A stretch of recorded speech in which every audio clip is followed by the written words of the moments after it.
The question had troubled the Galactic Council for 300 years. Every species that traveled between the stars faced danger. Pirates attacked their ships. Empires conquered their worlds. Raiders stole their resources and killed their people. This was the way of the galaxy. The strong took from the weak. The weak either became strong or they died. But there was one species that broke this rule. Humans. Ambassador alone stood before the great circular hall of the council. His gray skin was tight with frustration. His 4 eyes blinked rapidly as he spoke. He belonged to the Korath Empire, one of the oldest civilizations in known space. His people had built warships for 10,000 years. They had conquered dozens of worlds. They understood power, and they could not understand humans. In the last 50 years alone, Velen said, his voice echoing through the chamber, the Reth Marauders have attacked 412 colony worlds. They have destroyed shipping lanes across 3 sectors. They have killed millions. He paused and looked around at the assembled ambassadors. Not one of those attacks was against a human target. Not one. Murmurs filled the hall. Representatives from 100 species whispered to each other. This was not new information. Everyone knew that humans were somehow protected, but no one knew why. Human ships have no proper shields, Velen continued. Their weapons are barely functional by our standards. Their bodies are soft and easily damaged. They live for less than a century. By every measurement, they should be the easiest targets in the galaxy. He slammed his fist on the podium. So why does no one touch them? No one had an answer. Far from the council chambers, on a small trading station called Axis 7, a young man named Minho guided his ship into dock. The vessel was called the Handbit, which meant light in his native language. It was not an impressive ship. The hull was patched in several places. The engine made strange sounds when it started, but it was his ship and he was proud of it. Docking complete, said Yuna from the co-pilot's seat. She was a small woman with sharp eyes and quick hands. She had been flying with Minho for 3 years now. Station says we can unload cargo in Bay 12, good Minho said. He stretched his arms and yawned. They had been traveling for 2 weeks straight. Tell Taiho to start moving the containers. Taiho was already in the cargo hold when the message reached him. He was a quiet man who preferred machines to people. His hands were always covered in grease, and his clothes were always dirty. But there was no better engineer on any freighter in the sector. Moving cargo, he replied through the communicator. Give me an hour. 7 was a busy place. Ships from dozens of species came and went every day. Traders sold goods from across the galaxy. Travelers stopped to rest and refuel. It was neutral territory, protected by the Trade Council. Violence was forbidden here, but rules only mattered to those who followed them. Minho walked through the station's main corridor. Aliens of all shapes and sizes moved around him. Some were tall and thin. Others were short and covered in scales. A few had too many legs to count. Minho had grown used to such sights. Humans had been part of the galactic community for 200 years now. They were still newcomers compared to most species, but they had learned to fit in. He stopped at a small food stall and bought something that looked like noodles. The vendor was a Lythe, a pale creature with large black eyes. She stared at Minho for a long moment before taking his payment. Human, she said quietly. It was not a question. Yes, Minho replied with a friendly smile. Is there a problem? The Lythe shook her head slowly. No problem, just curious. She handed him his food. Safe travels? Human. Thought nothing of the exchange. He returned to the handbit and ate his meal while Yuna handled the paperwork and Taiho finished moving the cargo. It was a normal day. Nothing special. Then the alarms started. Red lights flashed throughout the station. A voice announced in Galactic Common, Alert. Alert. Hostile vessels approaching. All civilians proceed to escape pods. This is not a drill. Yuna ran to the bridge. Minho, sensors show 5 ships coming in fast. Reth, configuration. Minho's blood went cold. The Reth Marauders. They were the most feared pirates in the galaxy. Insect-like creatures, standing over 2 meters tall, Armored bodies, bladed limbs. They killed without mercy and took without asking. They're attacking a trade council station. Taiho's voice came through the communicator. That's insane. The council will hunt them down. The council is far away, Minho said grimly. We're not. Through the station's windows, he could see the Wraith ships approaching. They were fast and deadly. The station's defenses opened fire, but the Wraith dodged easily. Within minutes, the first ship had attached itself to the station's hull. Boarding tubes extended like hungry mouths. Screams echoed through the corridors. Species that had lived in peace for centuries now ran in terror. The Wraith were inside. You need to get to an escape pod, Yuna said. Her voice was calm, but her hands were shaking. Minho thought for a moment. The escape pods were on the far side of the station. Between them and safety were corridors full of panicked civilians and Wraith raiders. I know, he said finally. The pods will be overwhelmed. People will die trying to reach them. So what do? Taiho asked. Minho picked up a metal pipe from the floor. It was not much of a weapon, but it was something. We go help, he said. Yuna stared at him. Help against the Wraith? Minho, they'll kill us. Maybe, Minho admitted. But there are children on this station. Families. People who can't fight. He looked at his crew. I'm not going to hide while they die. There was a long silence. Then Taiho appeared at the door, holding a wrench.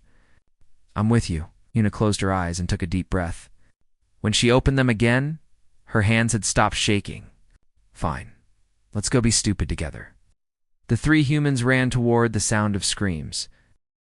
Terrell had served the Korath Empire for 40 years. He was old for a Lyth. His pale skin had turned almost gray. His large eyes had seen more death than most beings could imagine. He had survived 3 wars, 2 assassination attempts, and a plague that killed half his family. But he had never been as afraid as he was now. When the Wraith attacked X7, Trell was in the market district buying supplies for Ambassador Velen. The moment the alarm sounded, he did what any sensible being would do. He found a ventilation shaft large enough to fit his thin body, and crawled inside. There he stayed, watching through the metal grating as the Wraith marched through the station. They were terrifying creatures. Their bodies were covered in dark armor that grew from their own flesh. Their limbs ended in blades sharp enough to cut through steel. Their heads had no mouths, only rows of teeth hidden behind hard shells. When they walked, their feet made clicking sounds on the metal floor. Terrell counted 7 of them. They moved in perfect formation, killing anyone who got in their way. A Korath merchant tried to fight back with a small pistol. The Wraith cut him in half before he could fire a second shot. A group of Lyth civilians begged for mercy. The Wraith ignored their cries. Then Trell heard something strange. Human voices. He crawled through the ventilation shaft until he reached Cargo Bay 12. Below him, through another grating, he could see 3 humans standing in the middle of the empty bay. 2 men and 1 woman. They were not armed with anything useful. One had a metal pipe, another had a wrench. The woman had nothing at all. What were they doing? The escape pods were in the opposite direction. They should be running away, not standing here like fools. The answer came moments later. The cargo bay doors burst open and the 7 Wraith entered. Behind them, Trell could hear screaming. The raiders had been chasing a group of civilians. Those civilians now huddled at the far end of the bay. Trapped between the Wraith and the wall, the lead Wraith was larger than the others. His armor was decorated with marks that showed his rank. This was Kos, one of the most feared warriors in the Marauder fleet. He had personally killed thousands. His name was spoken in whispers across the galaxy. Kos looked at the 3 humans blocking his path. Then he made a sound that might have been laughter. Humans, he said. His voice was like metal scraping against stone. Move aside. We have no interest in you. The one called Minho did not move. These people are under our protection. Kos tilted his head. The gesture seemed almost curious. Protection? You have no weapons. You have no armor. You are nothing. He raised one bladed limb. Move or die with them. Minho stepped forward. Not backward. Forward. Trell could not believe what he was seeing. No sane creature walked toward a Reth warrior. It was suicide. It was madness, but Minho did not stop. He walked until he was close enough to touch the blade pointed at his chest. His eyes met the dark pits where Korsa's eyes should be. No, Minho said quietly. Something changed in that moment. Trell felt it even from his hiding place. The air became thick and heavy. A pressure built in his skull. His instincts, honed by millions of years of evolution, screamed at him to run, to flee, to get as far away from this place as possible, but he could not move. He could only watch. Koss stepped backward. It was a small movement, barely noticeable, but Trell saw it. The most feared warrior in the Reth fleet had retreated from an unarmed human. "You do not want to do this," Yuna said from behind Minho. Her voice was calm and steady. The other Reth warriors shifted nervously. Their formation broke. They looked at each other, at their leader. At the three small humans, who should have been dead already, Koss made a strange sound. His body trembled. For a moment, Trell thought he was going to attack anyway. Then he turned and walked away. The other warriors followed. They did not speak. They did not look back. They simply left, moving faster than before, almost running. Within minutes, the Reth had returned to their ships and departed. The attack was over. Trell stayed in the ventilation shaft for a long time. His mind could not process what he had seen. The Reth never retreated. They never showed fear. They were apex predators who had ruled the dark spaces between stars for centuries. But they had run from three humans with a pipe and a wrench. When Trell finally climbed out of his hiding place, he found the cargo bay empty except for the civilians the humans had protected. He asked them what had happened. They could not explain it either. The human just looked at him, a young Koroth said, still shaking. He just looked at him, and the Reth ran away. Trell recorded everything. The testimonies. The security footage. The exact positions of everyone involved. He brought it all back to Ambassador Velm. The footage showed nothing special. Just three tired humans standing in a cargo bay. No weapons. No technology. No tricks. Yet 7 elite Reth warriors had abandoned a profitable raid rather than face them. Velen watched the footage 17 times. Each time he noticed something new. The way Minho's posture changed when he stepped forward. The subtle shift in Yuna's expression. The complete absence of fear in beings who should have been terrified. What are they? Velen whispered. Trell had no answer. But he knew one thing for certain. The humans were not what they appeared to be. Beneath their soft bodies and short lives was something ancient. Something dangerous. Something that even the Reth could sense. The question that had troubled the galaxy for 300 years had just become more urgent. Not just why were humans never targeted, but what would happen if they ever decided to stop being peaceful. Trell suspected he did not want to know the answer. The Koroth Empire decided to study humans properly. They sent their best scientist, a xenobiologist named Korax, to a human colony world called New Busan. His mission was simple. Live among the humans. Learn their ways. Discover what made them so dangerous that even the Reth fled from them. Korax arrived on New Busan, expecting to find weapons hidden everywhere. Secret military bases. Advanced technology disguised as simple tools. There had to be something. No species could survive in this galaxy without power, without strength, without the ability to kill. Instead, he found farms. New Busan was a young colony, established only 50 years ago. The planet was covered in green fields and gentle hills. The sky was blue like Earth's sky. The air smelled of growing things. Humans walked through the streets without guards or weapons. Children played in open spaces without fear. It made no sense.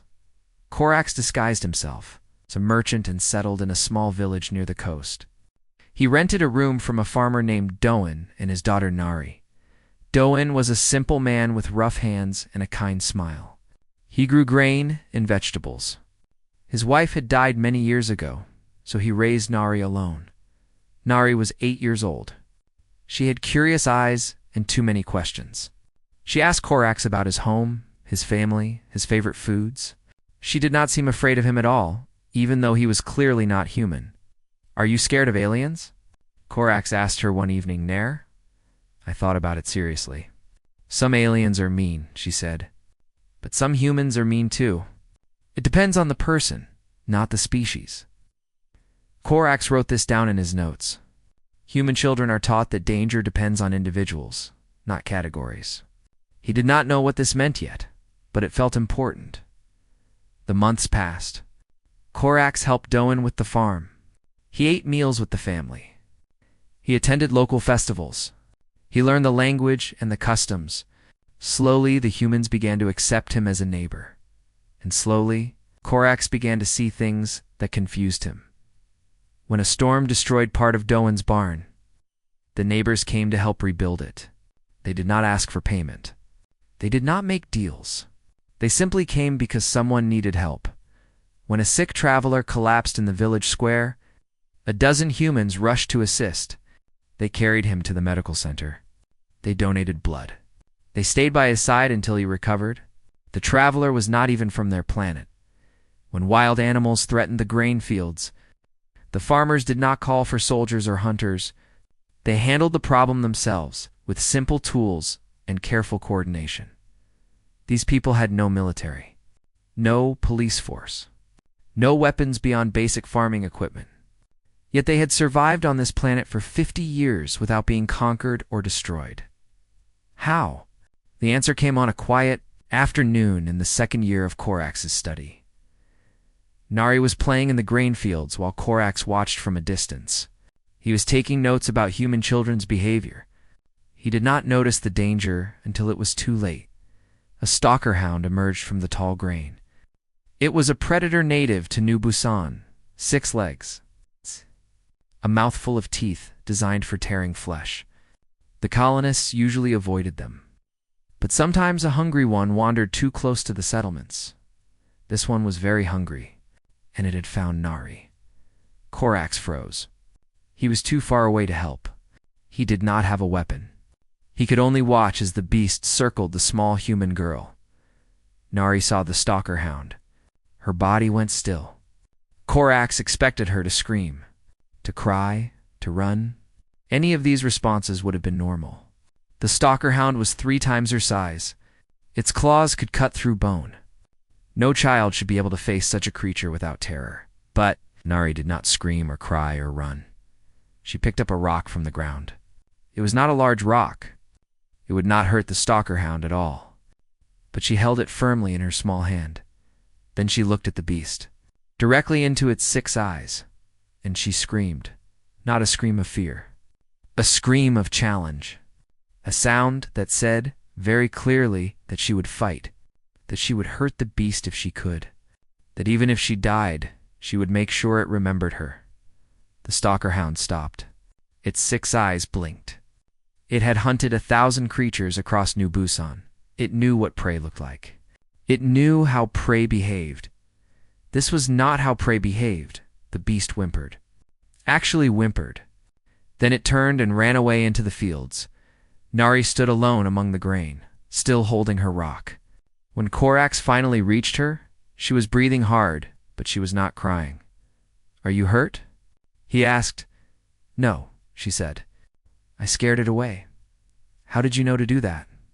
Nari looked at him like the answer was obvious. "My dad taught me. When something scary comes, you don't have to stop being scared. You just have to show it that you're scary too." That night, Korax wrote the most important entry in his research journal. He finally understood.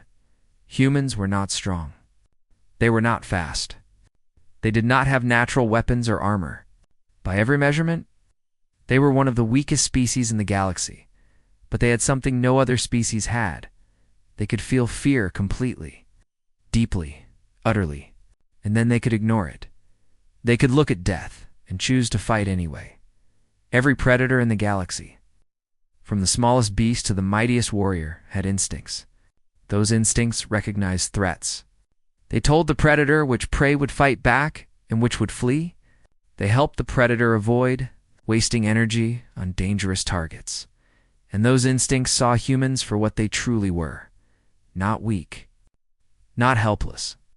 Not prey. Dangerous. Korax finally had his answer.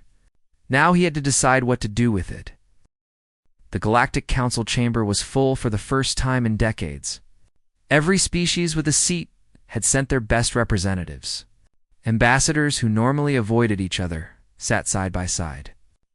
Rivals who had fought wars now shared, whispered conversations. Something important was about to happen, and everyone wanted to witness it. Korax stood at the central podium. His research had taken 2 years. His report was 3,000 pages long. But today he would share only the most important conclusion. Ambassador Velen introduced him with great ceremony. The chamber fell silent. Korax began to speak. For 300 years, we have wondered why humans are never attacked. We assumed they had some secret weapon, some hidden technology, some alliance with a powerful protector. He paused and looked around the chamber. We were wrong. Murmurs rippled through the crowd. Korax waited for silence before continuing. Humans have no secret weapons. Their technology is inferior to most species represented here. They have no powerful allies that we do not know about. They are exactly what they appear to be. Small, weak, fragile, short-lived.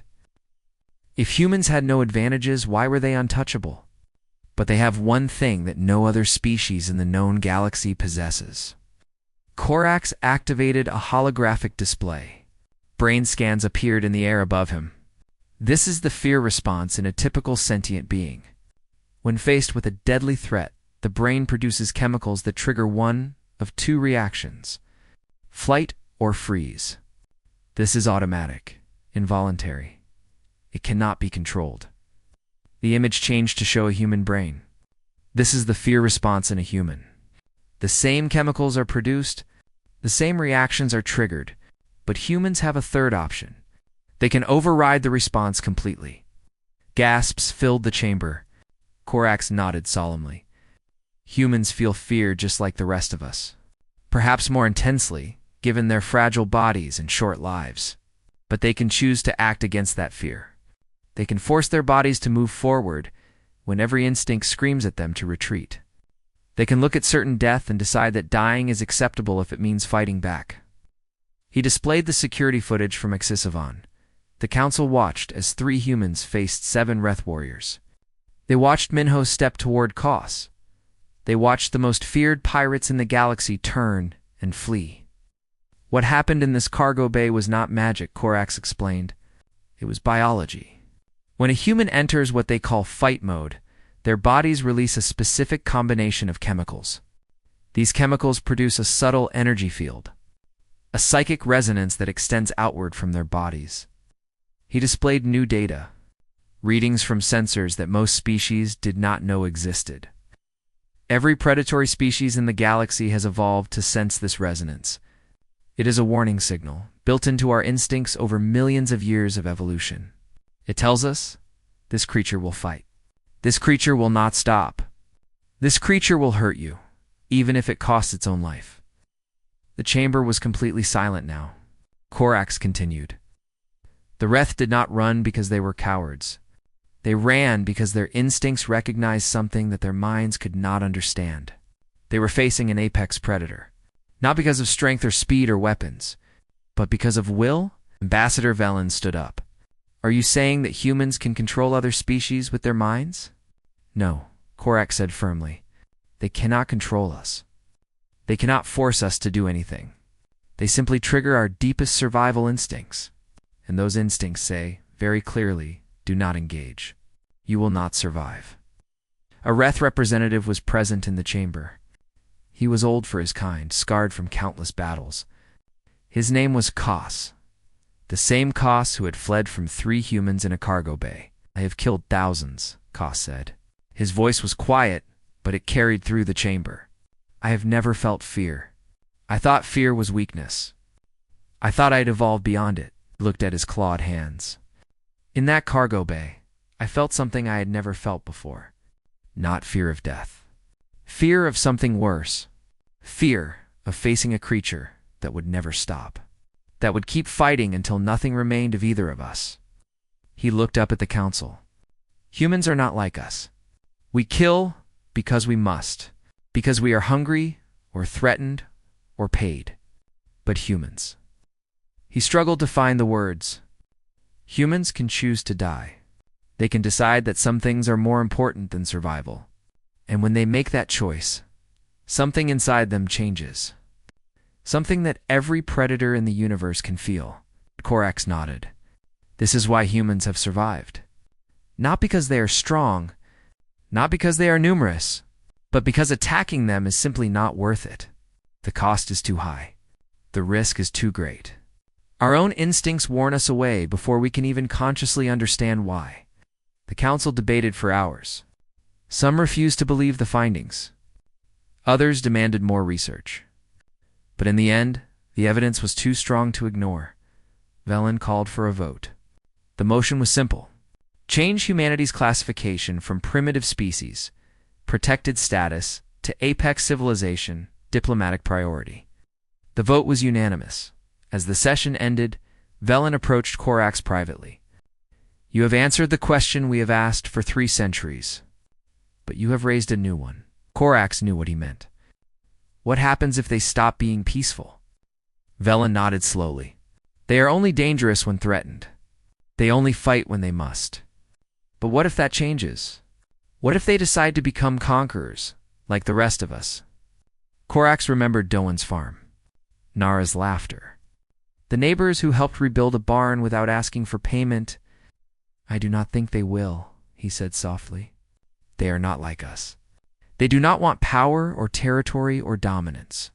They just want to live in peace. If they are not allowed to live in peace, Corax had no answer for that question. But he knew that the galaxy had better hope it never found out. 5 years had passed since the Galactic Council changed humanity's status. In that time, everything had transformed. Minho stood on the bridge of his new ship, the Handbit 2. It was larger than the old freighter, faster, better equipped. But it was still called Handbit, still meant light, and it still felt like home. Approaching the neutral zone, Una reported from her station. She had not changed much in 5 years. Still sharp eyes. Still quick hands. But now she wore the uniform of a diplomatic officer instead of a freighter co-pilot. Slow to half speed, Minho ordered. Let them see us coming. The neutral zone was the border between Korath space and what used to be Reth territory. For centuries, this region had been a killing ground. Ships disappeared here. Colonies were raided. No one traveled through without armed escorts. Now it was peaceful. And the reason for that peace was walking onto the bridge. Kos had changed since the incident at Exa 7. The scars on his armor were the same, but something in his eyes was different. Softer, perhaps. Or simply tired of killing. The convoy is ready, Kos reported. His voice still sounded like metal scraping stone, but Minho had learned to hear the warmth beneath it. 12 merchant ships. Medical supplies for the outer colonies? Any trouble expected? Kos made a sound that might have been a laugh.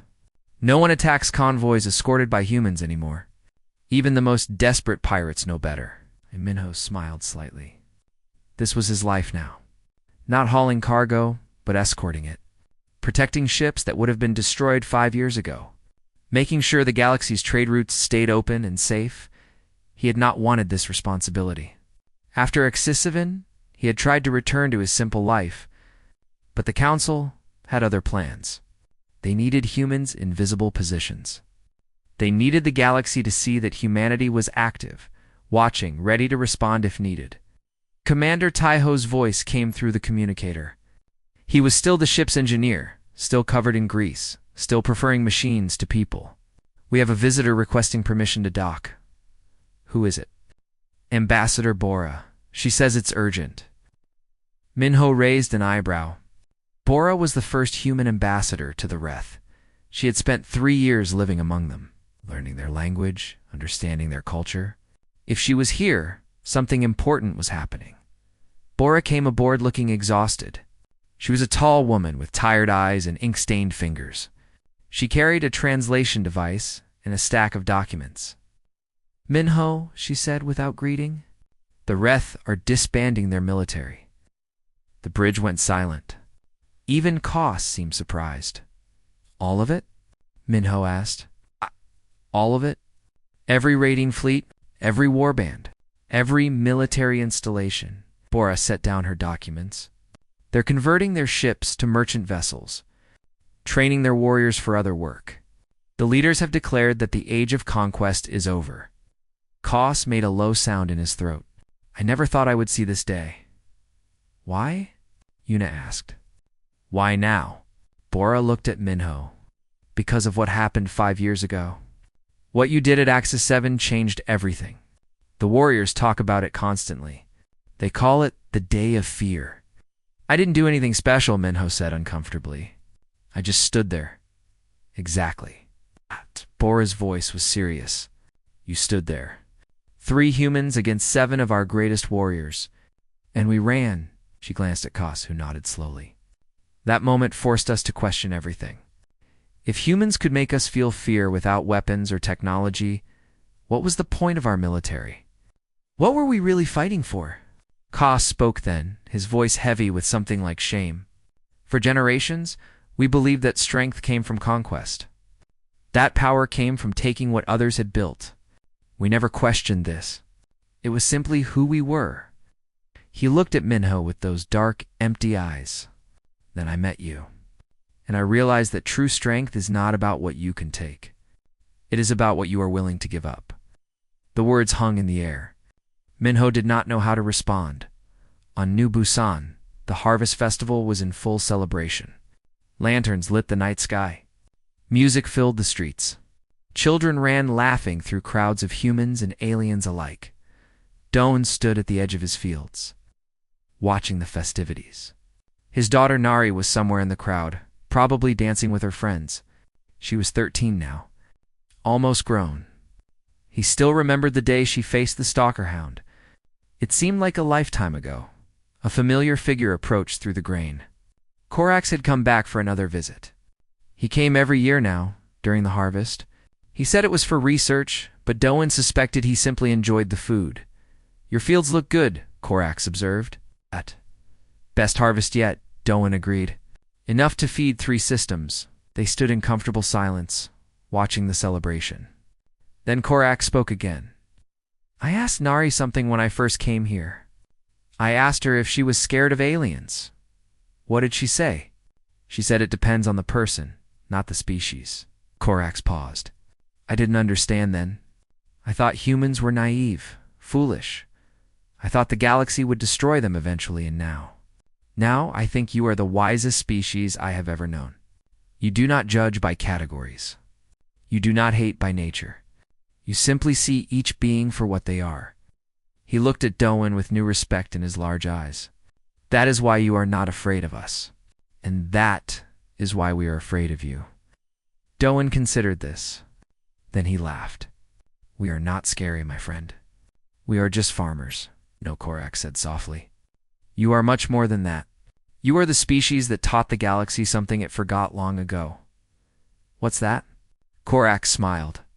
It was an expression he had learned from humans. That courage is not the absence of fear. It is deciding that fear does not control you. Nari appeared through the crowd, dragging a young Korath boy by the hand. Dad, Korax? Come dance with us. Doan looked at his old alien friend. Well, Korax had never danced before. But tonight, surrounded by humans and aliens celebrating together, watching a future he had never believed possible, he decided to try.